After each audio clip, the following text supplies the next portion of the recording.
Okay, welcome back to part 2, my friends. Here we are. Paint is still wet, everything is ready. Let's move on and start using the fan brush to cover this lovely grassy area. So we're doing quite well. It looks quite nice at the moment, I think. Quite, nice complementary colours and all of that. So let's keep going. I'm going to grab a fan brush. I'm going to dampen it ever so slightly.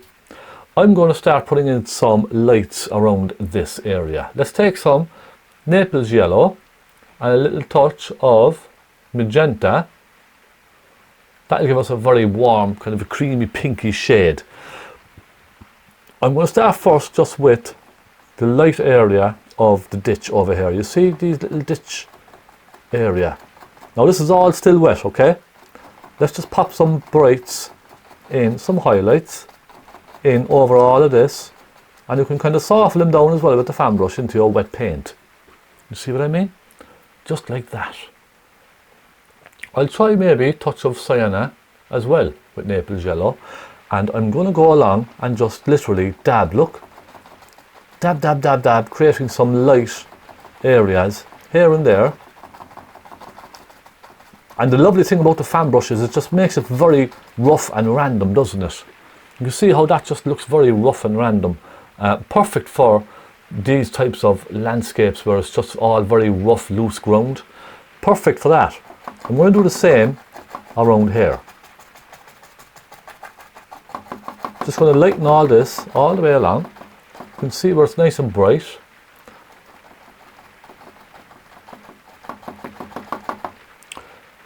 Again, more thinners, a little bit of Naples yellow, a little bit of Sienna, and I'm going to go in here then and just start adding some highlights in around this area as well. This is all just, with lights and darks, that's what it's all about. Let's take some cadmium yellow with some Sienna. Cadmium yellow with Sienna gives you this beautiful warm colour. It's almost like an ochre kind of a yellow, and it's just really nice. You could use yellow ochre or raw Sienna, but I prefer to mix. I find mixing the colours is much more fun rather than just taking a colour straight from a tube. You see that lovely warm colour we get from cadmium yellow and burnt Sienna, and I'm just literally flicking my brush just in kind of random directions. Look. Now, isn't that just lovely? It looks so random and so natural, I find. A bit down here. Maybe complement that with a bit over here as well, just a touch. Then we have some really nice darks in around the back of this, don't we? And we also have some rocks as well. Let's take some lamp black magenta, and I'm simply going to go along in here like this and then turn it and bring it up and over.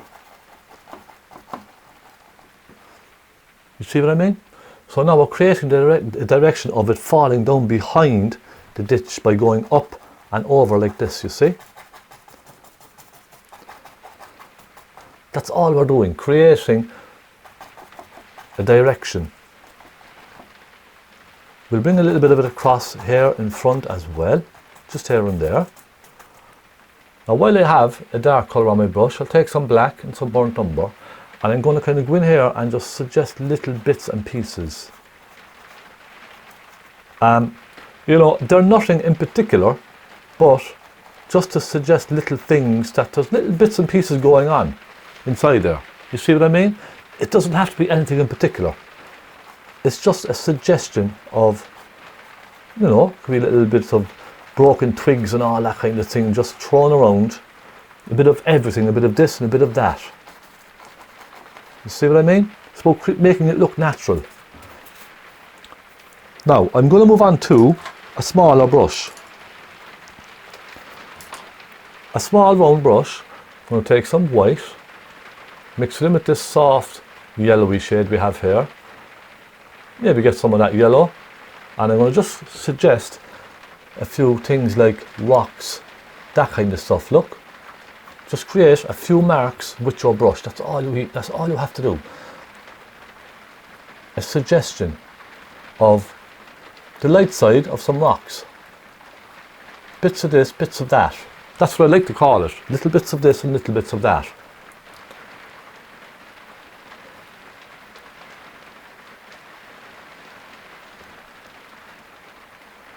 And that's what it's all about, isn't it? Having a bit of fun.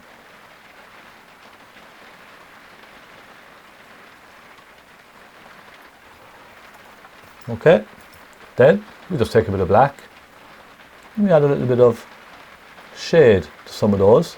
Again, I'm just going around very randomly, putting in little black marks on some of those. And this is all about just, again, suggesting to the viewer that there's stuff going on. That's all it is. My next job is to move on and do the footpath. Now once we get the footpath in, you'll notice everything come together, okay? Let's take some white, take a little bit of black, a little touch of burnt umber, with a warm grey. I'll start with a warm grey, we can cool it down as we need to. Let's take a bit of magenta in there as well.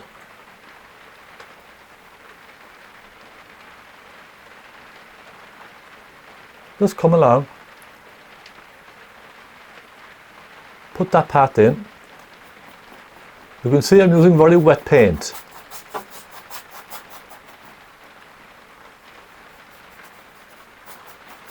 Just to cover the white of the canvas again, remember? That's all. Just keep it nice and loose again, super loose. Bring it across horizontally. Okay, already we have a beautiful footpath in there, don't we? Now let's go into some more mauvey shades. Let's take phthalo blue and some magenta and a little touch of burnt umber. More of a mauvey kind of a shade. So we put that over the brown. Okay, more magenta again. Let's keep it nice and warm. Remember, plenty of pink.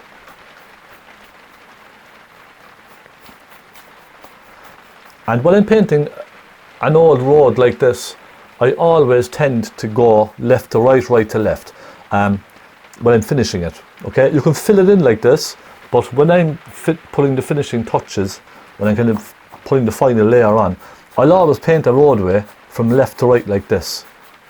Okay, that's just something that you could bear in mind.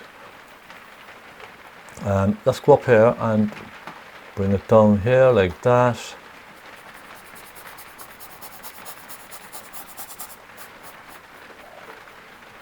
So now we're kind of starting to build it up. We're building up the shades.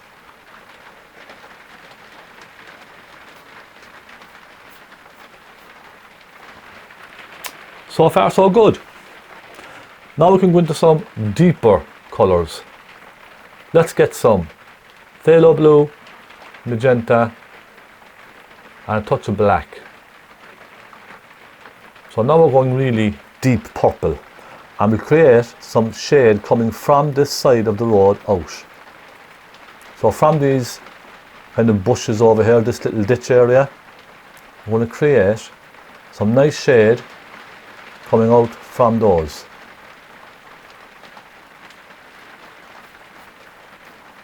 And I'm making a very random look. It's not the same, it's in and out, in and out.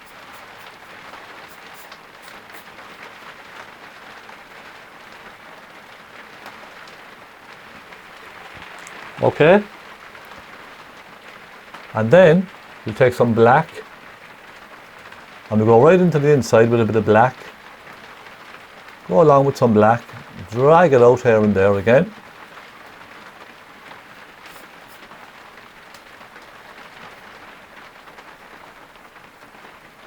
Now soften it very gently out into the road as well.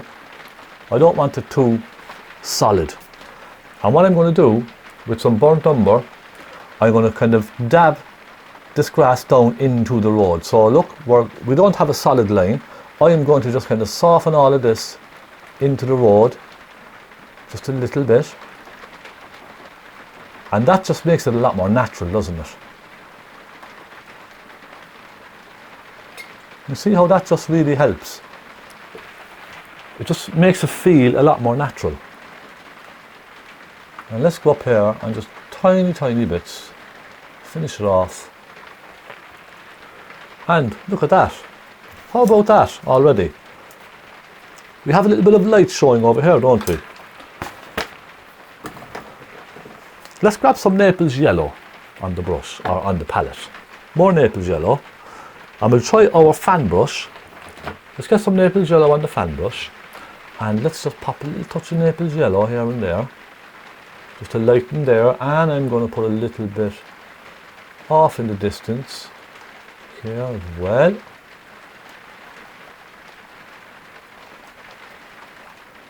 Just these little touches of Naples yellow. And we can take a little bit of white with Naples yellow. We have, it's kind of a gravel effect, isn't it? So I'm just going to kind of dab that along there.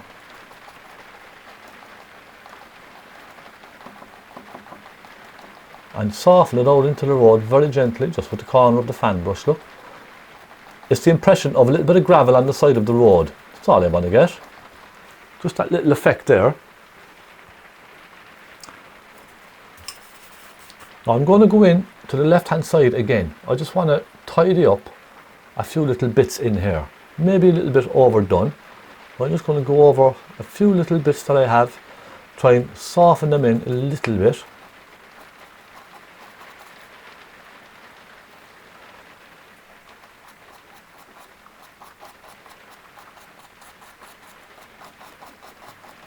There we go. I think that's a little bit better.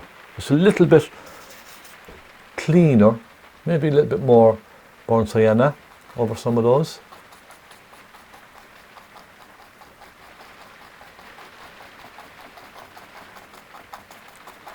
You can do so much with the fan brush, can't you, just by flicking it up and down, up and down. It's amazing, isn't it? You can do so much. Let's move on and do our little post fence. Little post here. And we've one over the distance as well. Take a bit of Naples yellow for that one, I think. That should do for here. A little bit of Naples on its own.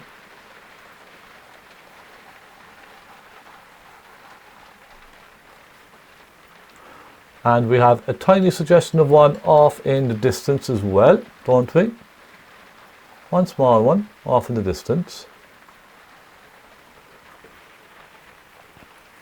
And our little posts in the front here, just taking a bit of white, some Naples yellow, a nice bright colour. And I'm just going to go like this. Let's say here.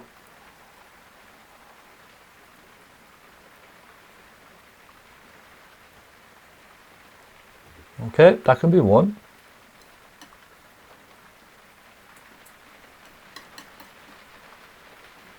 A little bit Naples yellow and white mixed with the palette knife. And let's just go like this, okay? 1, 2. Clean the palette knife again. Pick up some fresh paint. And let's go and do these. 1, 2, 3, 4, 5. And let's just go nice and random all the way. Just like that. That gives you a nice little impression, doesn't it? Pick up some white, and I'm going to just get this one nice and thick. And then another one next to that at an angle, look. It makes it much nicer when there's one offset, isn't there? And another one like this.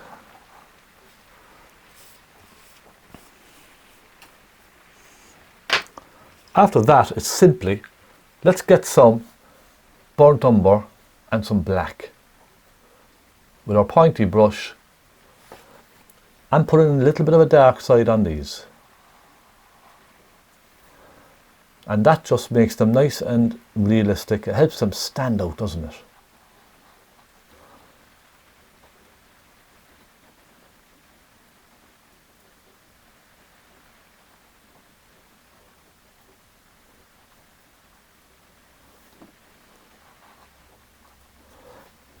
And that's not bad now at all, is it? We also have some little bits of, let's say little bits of wire or whatever. We could just take a little bit of white with the edge of our palette knife again and just put a few little thin bits of wire in between those. Look, just dab, dab, dab.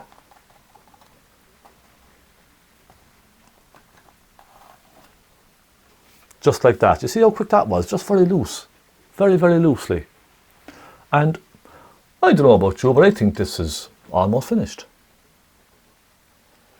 A little bit of a darkness there. A little bit on the back of that. We just need to sit this one down. Take a bit of Naples yellow and just sit that down in the ditch. We could always, as well, take a little bit of black with a pointy brush and pop some darks in around these just to help sit those down as well.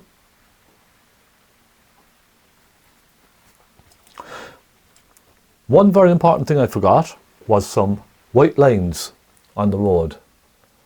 This should really bring the road to life, shouldn't it? Let's put some white lines on the road.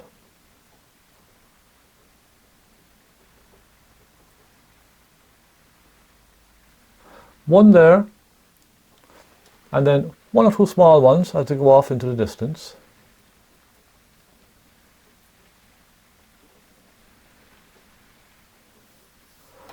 And we could probably get away with one more here, couldn't we?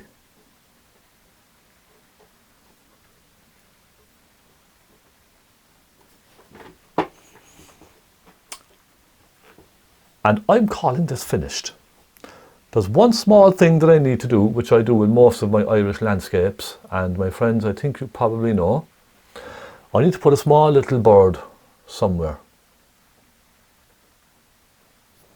A small little bird flying through the landscape. And that, everyone, is a nice Irish landscape, Connemara finished. I'll put a quick signature down here because, as I always say, a painting is not finished unless you sign the painting. Once I sign the painting, I don't think I'll go at the painting anymore after that. So there we are. And that is our landscape finished. So how about that, my friends? I think that turned out quite nice. Let me go right in for you there so I can show you properly. So you can see by using a large brush and just keeping it simple, it makes all the difference, doesn't it? It just helps you to stop fidgeting. I find that a big advantage with a large brush. So let me turn the camera here now so you can see myself. I find that just makes such a difference when you're using a large brush. It just stops you fidgeting, doesn't it?